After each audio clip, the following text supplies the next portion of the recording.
¿Qué es el DUA? ¿A qué nos referimos cuando hablamos de barreras para el aprendizaje y para la participación? Bienvenidos, bienvenidas a Senderos Educativos CBM. Como siempre, un gusto, un placer trabajar con ustedes y para ustedes en este sendero, el sendero de la academia, el sendero que más nos gusta, en esta temática número 18. Es la temática número 18 ya de la promoción horizontal. Comercial de manera rápida, urgente. Es el último video que hice hace una hora. Información de último momento para la promoción horizontal y horas adicionales. Debió haberles llegado a su correo cierta información, cierta puntualización. Si quieren profundizar de ello, les recomiendo que vean nuestro último video. Y bueno, en los comerciales tenemos el video 51 con el tema 17, el video 50 con el tema 16. Suscríbanse a nuestro canal, en la página principal es esta. Si quieren ver todos los videos, le dan a la pestaña de videos y precisamente les parece así. Pero ¿de dónde saco las temáticas? Ustedes lo saben, lo sacamos precisamente de aquí. Voy a abrir una guía de promoción horizontal 2021 y abro la de supervisión, la que me corresponde. Y viene la bibliografía, una bibliografía que le denomino tronco común, pero de acuerdo a lo que establece la propia guía. Aquí está, aquí que no los miento, proceso de selección de promoción horizontal, niveles por incentivos. Es esta la guía y están enumeradas, respeté la numeración tal cual. Y hemos hecho temáticas y videos, simuladores de examen en referencia al número tal cual viene ahí. En ese orden hemos seguido. Por ejemplo, el último video habló acerca del plan y programas de estudio. Esta es la temática de hoy. Esta es la temática, la número 18. Aprendizajes clave para la educación integral. Estrategias de equidad e inclusión en la educación básica para alumnos con discapacidad, aptitudes sobresalientes y dificultades severas de aprendizaje, conducta o comunicación. Me voy a regresar un poquito porque tengo que abrir ese documento. Los tengo enumerados así. Vamos leyendo en ese orden. Estamos leyendo bastante, estudiando junto con ustedes. Y ahí están las temáticas enumeradas. Abrimos la 18, que es la que nos corresponde el día de hoy. Y vamos a estar yendo y viniendo en las preguntas. Vamos a estar yendo y viniendo, porque la idea es simple y sencillamente, digamos, el darle fundamento a las preguntas, en dónde están y demás, ¿no? Ese es el documento. Sobre él vamos a estarnos evaluando, sobre él vamos a estarnos calificando. ¿Estamos listos y preparados? Vamos a la pregunta entonces. Vámonos a la pregunta directamente. Ahí está la primera. Voy a cerrar imagen. Vamos a escuchar solamente voz. Ocultamos respuestas, perdón. Ya le regalé una. A veces pasa, ¿eh? Miren. Queriendo cerrar esto, le regalé la pregunta. Bueno. Pero me tapó la número 1. Bueno, ahí está. ¿Cuáles de las siguientes opciones forman parte de los apartados del documento que hace referencia a estrategias de equidad e inclusión en educación básica para alumnos con discapacidad, aptitudes sobresalientes y dificultades severas de aprendizaje, conducta o comunicación? Estamos hablando de la estructura del documento. ¿Cuáles de las tres opciones hacen referencia al contenido del documento enunciado? Chequenlas ahí, les doy algunos segundos. Y mientras ustedes la están revisando, mientras ustedes la están reflexionando, piensen que tienen que escoger tres. El examen que tendremos el día sábado algunos, otros les toca el viernes, otros les toca el domingo, simple y sencillamente tiene un formato, una manera digamos, de estructurarse, una tipología de preguntas. La pregunta que estamos presentando es de respuesta múltiple. ¿Y por qué es múltiple? Porque sencillamente tienes que escoger de las 5, 3. Y están combinadas. Habrá una verdadera y dos que no son. Habrá dos verdaderas y una que no es. La idea es que sean las 3. ¿Estamos listos? Y corre tiempo.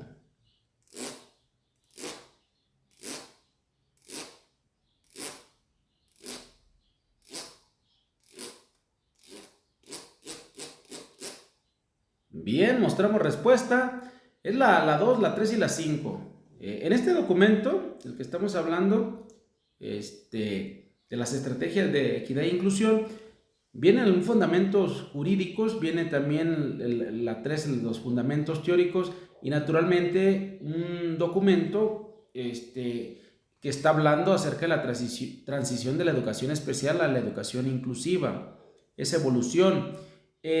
¿Por qué no es considerando y por qué no transitorios aplican aquí? Porque acuérdense ustedes que estos apartados regularmente vienen en los documentos expedidos por el Diario Oficial de la Federación. Ojo, es una pista ahí, y aquí estamos hablando ya pues prácticamente de un programa, de un plan y programas que es aprendizajes claves para la educación, y ahí el tema considerando y el tema transitorios pues simplemente no aparecen.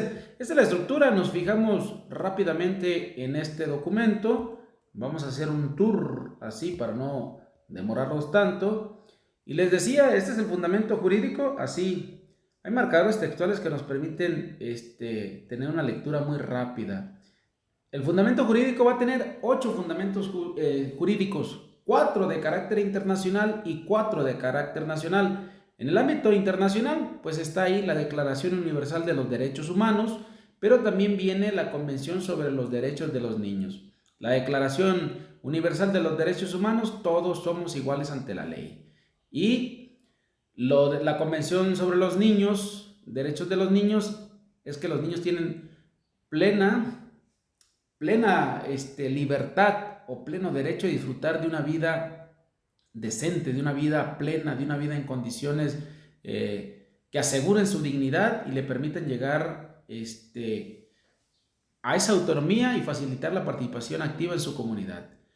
También el otro fundamento es la Convención sobre los Derechos de las Personas con Discapacidad, y el último de ellos, la Agenda Mundial 2030 para el Desarrollo Sostenible. A nivel nacional, bueno, pues la Constitución Política de los Estados Mexicanos, artículo primero, que todas las personas tenemos derecho a gozar de los derechos humanos reconocidos en la Constitución, pero también en los tratados internacionales, como estos 4 que acabamos de mencionar.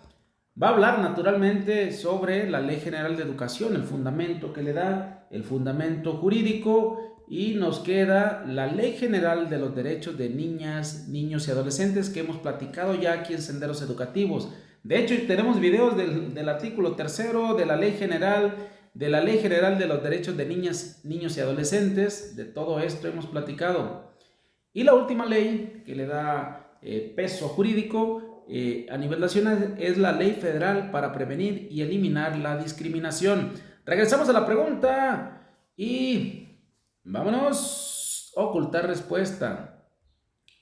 Ahí va. Son formas incorrectas de llamar a una persona ciega, excepto, es decir, ¿cuál es la correcta? Persona con discapacidad visual, la A; la B, persona cieguita; persona corta de vista o persona invidente. 10 segundos.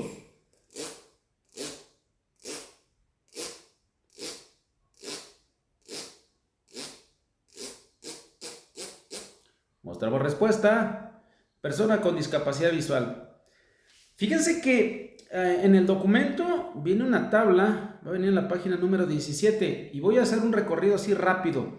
El segundo apartado, si ustedes se fijan bien en verde, es el fundamento teórico. En esa tabla que les digo, sencillamente habla acerca de los términos correctos e incorrectos de referirnos a las personas con discapacidad. Y al hablar personas con discapacidad es uno de los términos correctos, por cierto. Y trae este apartado. Aquí en este apartado va a dar todo el fundamento, digamos, que tiene que ver con la correcta manera de dirigirnos en referencia a las personas con discapacidad. En ese fundamento teórico, bueno, se habla de una educación inclusiva, se habla del acceso, de la permanencia, la participación. En todo esto que están viendo ustedes, habla acerca de eso.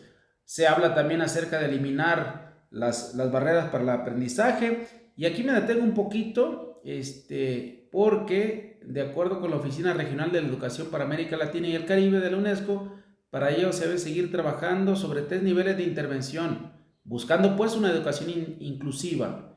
Equidad en el acceso, equidad en los recursos y en la calidad de los procesos y equidad en los resultados de aprendizaje. Trae un apartado también del artículo 41 de la Ley General de Educación, ese concepto de qué es una persona, digamos, que se refiere a, o define, mejor dicho, la educación especial. ¿Cuál es el propósito que tiene educación especial? Y en ese sentido define lo que son los alumnos con discapacidad, define también los alumnos con aptitudes sobresalientes. Y este documento me hace pensar mucho de la idea errónea que yo tenía de lo que es un niño AS, aptitudes sobresalientes. Yo creía que le daba únicamente a la parte intelectual y no.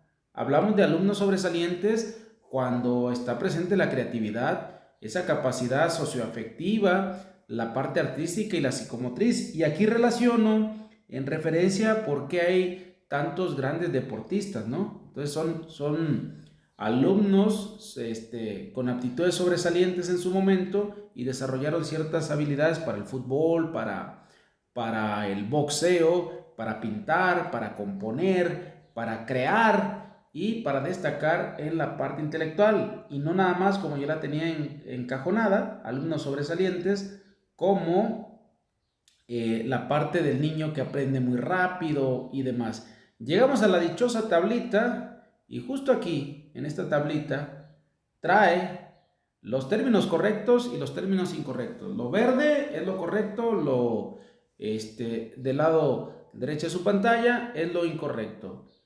Lo correcto es personas con discapacidad, nada de inválidos, disminuidos, niños especiales, angelitos, no. Personas con discapacidad de motriz, nada de minusválido, nada de paralítico, mutilado, cojito. Persona con discapacidad auditiva, con hipocausia o sorda es lo correcto, no sordomudo, no sordito. Todos los diminutivos no es correcto. Y persona con discapacidad visual, persona con baja visión, persona ciega son los términos correctos. Y así viene la tabla, los términos correctos en los que ustedes deben estar empleándose. Nos vamos a la pregunta, porque el video se puede hacer muy largo y no queremos que sea cansón. ¿Qué significa BAP? Barreras de aprendizaje o participación, barreras que impiden el aprendizaje, barreras para el aprendizaje y la participación, vasto de aprendizaje y participación. Corre tiempo.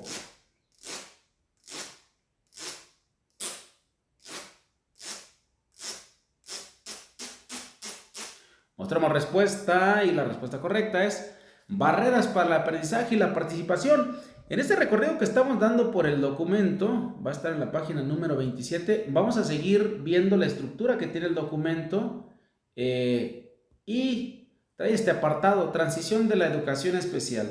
Y aquí en la transición de la educación especial precisamente va a hablar de algunas instituciones que tienen que ver o que brindan servicio de educación especial. Y justo aquí está, estamos hablando del CAN, del CRIE y de USAER. El USAER es la Unidad de Servicio de Apoyo a la Educación Regular y el CAM, Centros de Atención Múltiple, y finalmente el CRIE, Centros de Recursos e Información para la Integración Educativa. Trae una tablita, la cantidad de números de servicio a nivel nacional, no son muchos, ahí tienen muchísimo trabajo y mi comprensión a los compañeros maestros que laboran en esas instituciones.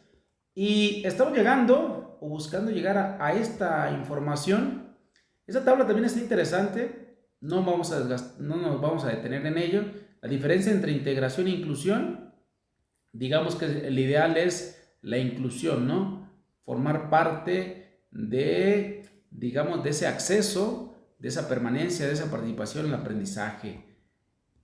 Currículum inclusivo y flexible es la característica del modelo educativo, es lo que andamos pretendiendo, lo que andamos buscando.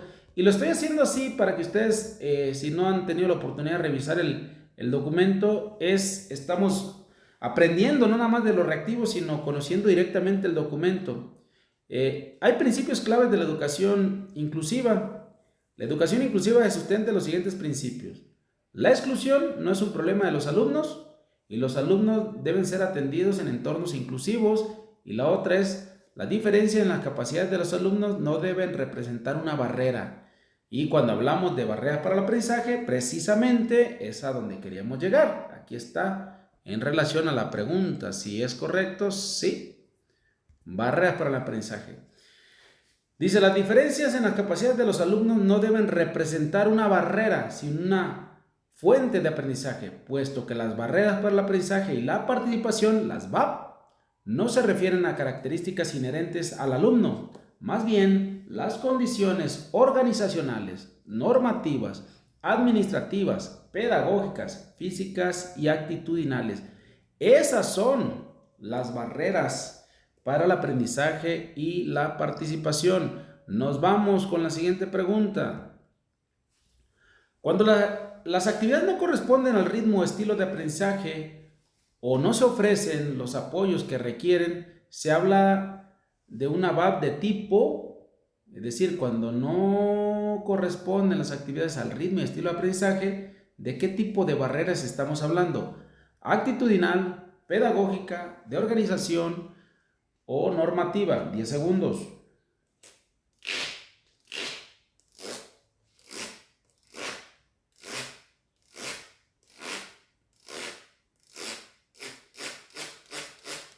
Mostramos respuesta a la pedagógica. Cuando las actividades no corresponden a considerar el ritmo, estilo de aprendizaje, estamos hablando de una barrera pedagógica.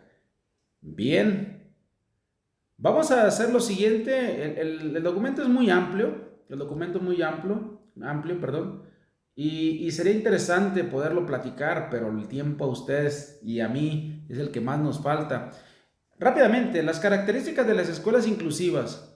Promueven la valoración de la diversidad, reconocen que no existe un alumno estándar, se adaptan a las necesidades de los alumnos, garantizan la participación con igualdad y equidad, consideran los conocimientos de, capacidades y actitudes y valores de todas las personas, minimizan o eliminan o previenen la existencia de las VAP y aseguran el trabajo en equipo de todos los integrantes, así como el desarrollo de un lenguaje común entre los maestros.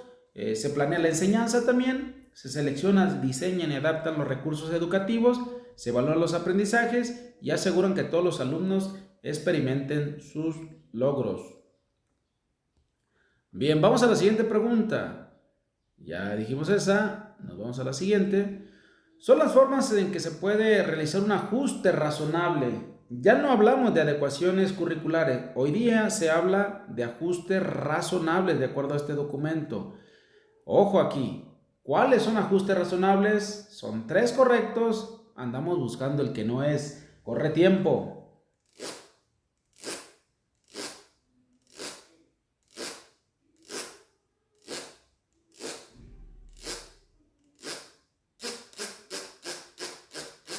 Mostramos respuesta correcta. Digamos que los ajustes razonables tienen que ver con la infraestructura, tienen que ver con los materiales didácticos y tienen que ver con la comunicación o la información. Canalizar un alumno con necesidades educativas especiales, educación especial, no es un ajuste razonable. Los otros temas, las otras opciones, mejor dicho, sí. Y aquí está rápidamente. Digamos que estamos hablando de las prácticas inclusivas. Lo primero es la eliminación de las VAP. Y aquí vienen justamente lo del reactivo anterior. El reactivo anterior hablaba de la parte pedagógica como barrera, y aquí está en el documento. Si ustedes se fijan, aquí describe la pedagógica. Tienen en común la concepción que tienen los educadores sobre sus acciones de enseñanza y prácticas de aprendizaje. No corresponde al ritmo ni estilo de los alumnos. En fin, y pone un ejemplo. Y viene y describe el tipo de barrera, ¿no? Que es la pedagógica, que es la de organización y propiamente la actitudinal. Les digo, es un documento muy interesante, muy amplio, eso sí, muy amplio. Y vuelve a manejar, esta va a venir una pregunta al ratito, vamos a ver si la encontramos, la vamos a dejar ahí. Pregunta siguiente. Bien, esa es la que acaban de ver. La educación inclusiva es Los servicios de educación especial encargados de atender a los alumnos con discapacidad, aptitudes sobresalientes y otras dificultades. Los alumnos se adapten a los diferentes contextos asistiendo a las escuelas especializadas.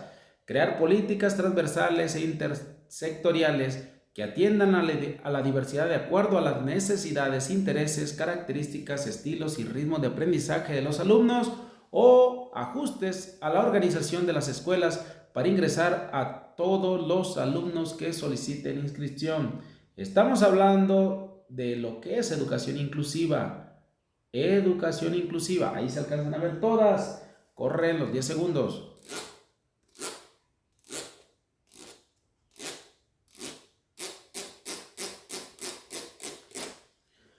Bien, vemos respuesta. Aquí está. Justamente la educación inclusiva es crear políticas transversales e intersectoriales que atiendan a la diversidad de acuerdo a las necesidades e intereses, características, estilos y ritmo de aprendizaje de los alumnos. Es decir, en este tipo de pregunta, la más completa, no necesariamente la que tiene más palabras, sino la más abarcativa. Cerramos respuesta y nos vamos a ir directamente a la pregunta número 7. Hablar de equidad en materia educativa implica lograr que todas las personas tengan las mismas oportunidades de hacer efectivos sus derechos y alcanzar los fines de la educación en condiciones de igualdad. Selecciona la opción que menciona los 3 niveles de intervención. ¿Dónde están? 3 niveles de intervención precisamente para lograr la equidad.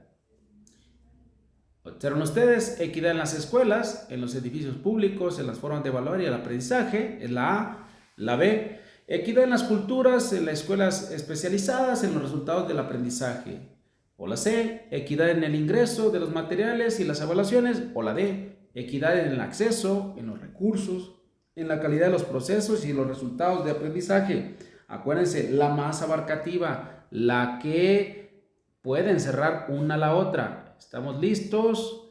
10 segundos para ustedes. 3 niveles de intervención para lograr la equidad. Corre tiempo.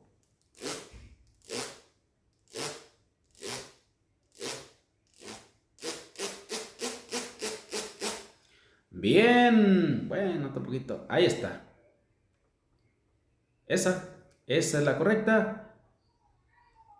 Equidad en el acceso, en los recursos, en la calidad de los procesos, y cuando hablamos de procesos, pues hablamos del propio proceso de enseñanza-aprendizaje, que es y abarca también la evaluación y los resultados del aprendizaje.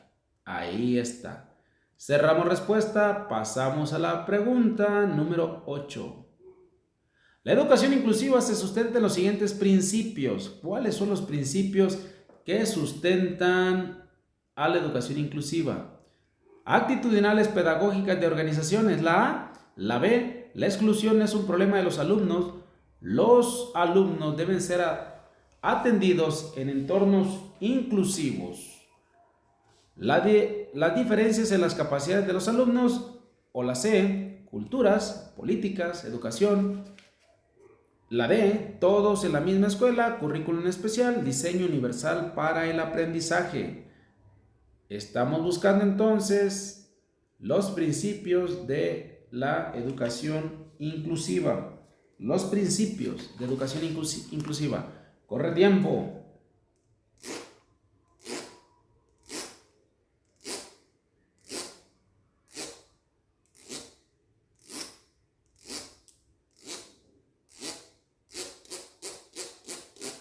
Vemos respuesta. Y la respuesta correcta es: la exclusión es un problema de los alumnos. El que lo excluye no es problema de él, sino quién lo excluye y bajo qué condiciones lo excluye. Los alumnos deben ser atendidos en entornos inclusivos. Ese es un principio de la educación inclusiva. Y las diferencias en las capacidades de los alumnos. No existimos personas iguales, como no existen los atardeceres jamás parecidos. No existen las huellas digitales similares. No existen. Lo que existe es precisamente, digamos, las condiciones que puedan tener los niños para poder desarrollar su máximo potencial. Y aquí están, es lo que andaba buscando. Ahí están los principios, justo en la página número 24. Visualicen ustedes. Ahí está. Ok, regresamos a las preguntas. Prácticamente estamos terminando este video. Bien, vámonos.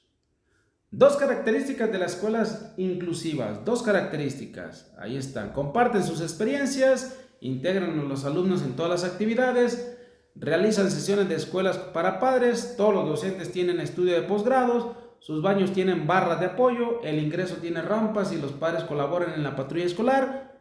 O la D, promueven la valoración de la diversidad y reconocen que todos participan, aprenden y aporten algo valioso, aseguran el trabajo en equipo de todos los integrantes de la comunidad educativa mediante la corresponsabilidad, coplaneación, coenseñanza y coevaluación. ¿Cuál es la respuesta correcta? Dos características de las escuelas inclusivas.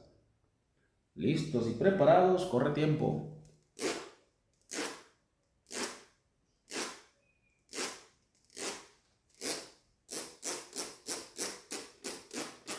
Vemos respuesta correcta.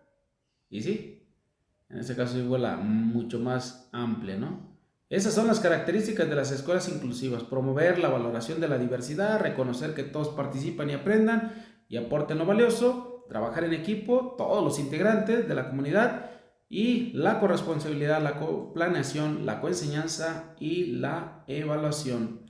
Y ahí está el documento que van a encontrar esas, digamos, características, ¿no? Características están ahí. Bien, pasamos a la última pregunta. Quitamos respuesta. Vámonos a la 10. ¿Qué son las barreras para el aprendizaje y la participación? Miren, esa pregunta sí tiene respuesta también, pero bueno, la vamos a ver. Surgen de la interacción entre los estudiantes, los contextos, las personas, las políticas, las instituciones, las culturas y las circunstancias sociales y económicas que afectan sus vidas. Son las dificultades que los alumnos en diferentes ámbitos y para ello tienen que hacer ajustes curriculares en las escuelas. Son las barreras que existen en los edificios para recibir alumnos con discapacidad motriz o surgen de la discapacidad de los alumnos y las dificultades para adaptarse a los diferentes contextos. Las barreras de aprendizaje y la participación, ¿qué son? ¿A qué se refieren? Corre tiempo.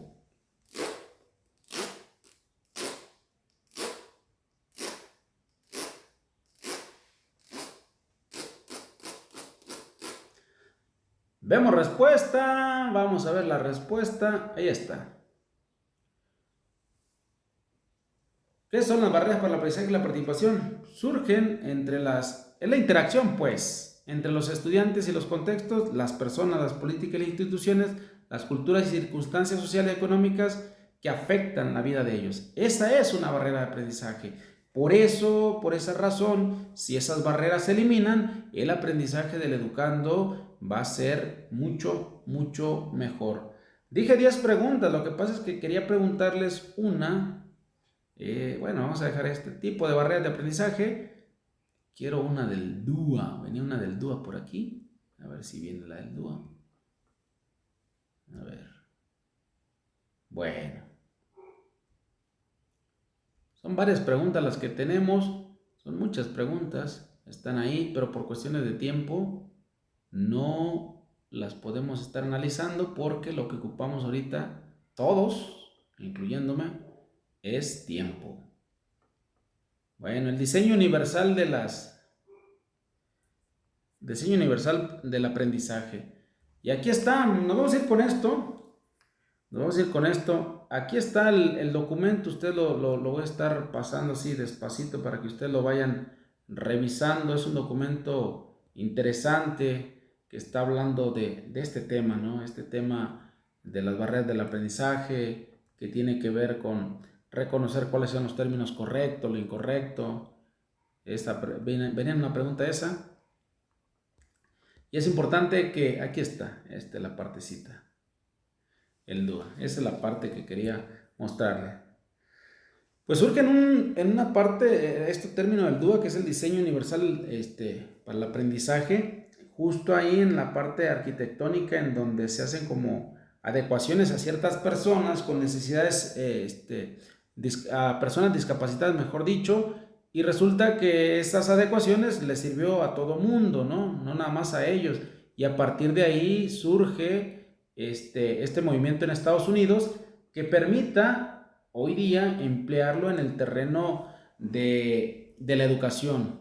El DUA entonces es el diseño universal, diseño universal para el aprendizaje que nos permita generar y considerar a la diversidad, pensar en múltiples formas de trabajar, múltiples formas de representación para que los niños aprendan, pero también múltiples formas de acción y de expresión. ¿Cómo voy a hacer lograr que un niño ciego, que un niño sordo se exprese lo que aprendió? Esa es la parte en donde debe de estar presente, digamos, el DUA, pero también múltiples formas de motivación. Es decir, cuando hablamos de estos principios, hablamos que se van a traducir en pautas, en acciones concretas que puedan utilizarse en la práctica cotidiana dentro de las escuelas. Los principios del DUA, así como las pautas a las que hace referencia, algunos ejemplos se pueden emplear en el salón de clase. Y hay una tabla, pero bueno, ya hicimos un video bastante amplio, es lo que no queremos. Este es el documento, revísenlo, chéquenlo. Y Senderos Educativos les dice a ustedes muchas gracias por aceptarnos, muchas gracias por ser parte de este hermoso proyecto que estamos convirtiendo en realidad. Nos seguimos encontrando, Senderos Educativos EBM, como siempre, un gusto, un placer trabajar con ustedes y para ustedes.